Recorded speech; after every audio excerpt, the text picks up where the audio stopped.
70 லட்சம் கோடி ரூபாய். இதுதான் உலக நம்பர் 1 பணக்காரனான எலான் மஸ்குடைய சொத்து மதிப்பு. எப்படி நாசா மாதிரியான ஸ்பேஸ் கம்பெனியை யூஸ் பண்ணி அமெரிக்கா பல நாடுகளை ஒடுக்குனாங்க. கம்யூனிசமுக்கும் எலான் மஸ்குக்கும் என்ன சம்பந்தம்? ஸ்பேஸ் டெக்னாலஜிக்கும் ஒரு நாட்டுடைய டெவலப்மெண்ட்டுக்கும் என்ன கனெக்ஷன்? இப்படி பல கேள்விகளுக்கு பதிலாக தான் இந்த வீடியோல நம்ம டிஸ்கஸ் பண்ண போறோம். 3, 2, 1, 0. Liftoff of Space Shuttle Atlantis on a mission to build, resupply, and to do research on the International Space Station. Houston now controlling. Atlantis begins its penultimate journey to shore up the International Space Station. Atlantis now in the proper alignment for its 8.5-minute ride to orbit. 4.5 million pounds of hardware and humans taking aim on the International Outpost. 1950 அமெரிக்காவுக்கும் Soviet யூனியனுக்கும் ஒரு வார் நடக்குது. ஆனா வார் அப்படின்னா நாம நினைக்கிற மாதிரி வார் இல்ல. இந்த முறை கோல்டு வார் அப்படிங்கிற ஒரு வார் நடக்குது. டெக்னாலஜிக்கலாவும் எக்கனாமிக்கலாவும் 2 பேர்ல யாரு பெரிய ஆளுங்கிற ஒரு போட்டி வருது.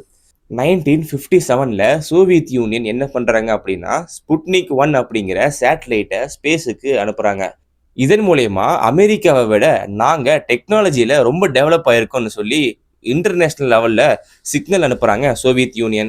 இதை பார்த்து கோபமான அமெரிக்கன் கவர்மெண்ட் மிகப்பெரிய ஒரு ஃபண்டிங்கோட நாசா அப்படிங்கிற ஒரு ஸ்பேஸ் ஆர்கனைசேஷன் உருவாக்குறாங்க. அமெரிக்கா நாசாவை உருவாக்கும் போதே சோவியத் யூனியன் என்ன பண்றாங்க அப்படின்னா உலகத்திலேயே முதல் முறையா ஒரு ஹியூமனை ஸ்பேஸுக்கு அனுப்புறாங்க. அவரோட பேர் என்னன்னு தெரிஞ்சா கீழே கமெண்ட் பண்ணுங்க. 1969 வரைக்குமே சோவியத் யூனியன் தான் ஸ்பேஸ் டெக்னாலஜில கிங்கா இருந்தாங்க. ஆனா 1969ல அமெரிக்காவுடைய அப்போலோ 11 மிஷின் இதை அப்படியே தலைகீழ மாத்துது. நீல் ஆம்ஸ்ட்ராங்க நிலாவுக்கு கூட்டிட்டு போய் ஹியூமன்ஸால நிலாவிலையும் போக முடியுங்கிற அளவுக்கு டெக்னாலஜி எங்க கிட்ட இருக்குங்கிறத ஒரு சிக்னலை அனுப்புறாங்க. இப்படி 2 கண்ட்ரிக்குள்ள இருந்த போட்டி கொலாபரேட்டிவ் ஒர்க்கா 1975ல மாறுது. 1998ல இன்டர்நேஷனல் ஸ்பேஸ் ஸ்டேஷன் அப்படிங்கிற ஒரு கான்செப்ட் வருது. இந்த டைம்ல இன்டர்நேஷனல் ஸ்பேஸ் ஸ்டேஷன் மாதிரியான ப்ராஜெக்ட், அப்புறம் இன்டர்நெட் அண்ட் வெதர் ஃபோர்காஸ்டிங்க்கு நிறைய சேட்டலைட், நிறைய ராக்கெட் டெக்னாலஜி தேவைப்பட்டது. இந்த ஸ்பேஸ் டெக்னாலஜியை எல்லாருக்குமே அஃபோர்டபுளா மாற்றணும் அப்படிங்கிற ஆம்பிஷனோட உருவாக்கின ஒரு கம்பெனி தான் ஸ்பேஸ் எக்ஸ். இது 2002ல எலான் மஸ்கால உருவாக்கப்படுது.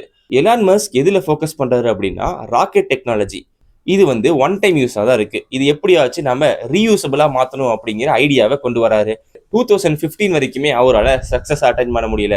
2015ல தன்னுடைய ஃபால்கன் 9 ராக்கெட் மூலயமா வேர்ல்டு ஃபர்ஸ்ட் ரீயூசபிள் ராக்கெட்டை டெமான்ஸ்ட்ரேட் பண்ணி காமிக்கிறாரு.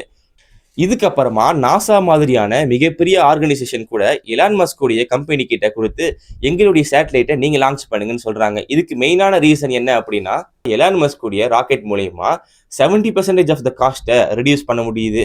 உதாரணத்துக்கு ஒரு சேட்டலைட்டை 10 கோடி ரூபாய் கொடுத்து நம்மளால ஸ்பேஸுக்கு அனுப்ப முடியும் அப்படின்னா எலான் மஸ்குடைய ராக்கெட் மூலயமா வெறும் 3 கோடி ரூபாயில அனுப்ப முடியும்.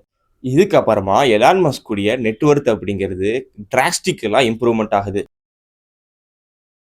அமெரிக்கா தன்னுடைய ஸ்பை சேட்டலைட்டை யூஸ் பண்ணி இந்தியாவை நியூக்ளியர் வெப்பன் யூஸ் பண்றதை கண்டுபிடிச்சு இந்தியாவுக்கு மிகப்பெரிய ப்ரெஷர் கொடுத்தது. இந்த மாதிரி பல கண்ட்ரீஸை ஒடுக்கிறதுக்கு கூட அமெரிக்கா யூஸ் பண்ணிக்கிட்டு தான் இருக்கு. இப்படி 2 கண்ட்ரிக்கு நடுவில் ஆரம்பிச்ச ஒரு சயின்டிபிக் காம்படிஷன் மூலயமா தான் இன்டர்நெட், கம்ப்யூட்டர் மாதிரி பல இன்னோவேஷன்ஸ் உருவானது. இவ்வளவு காம்படிட்டிவான ஃபீல்டுல எப்படி இந்தியா தன்னுடைய கால் தடத்தை பதிச்சுன்னு தனியா ஒரு வீடியோ வேணுமான்னு கீழே கமெண்ட் பண்ணுங்க. இந்த வீடியோவை உங்களுடைய ஃப்ரெண்ட்ஸுக்கு ஷேர் பண்ணுங்க.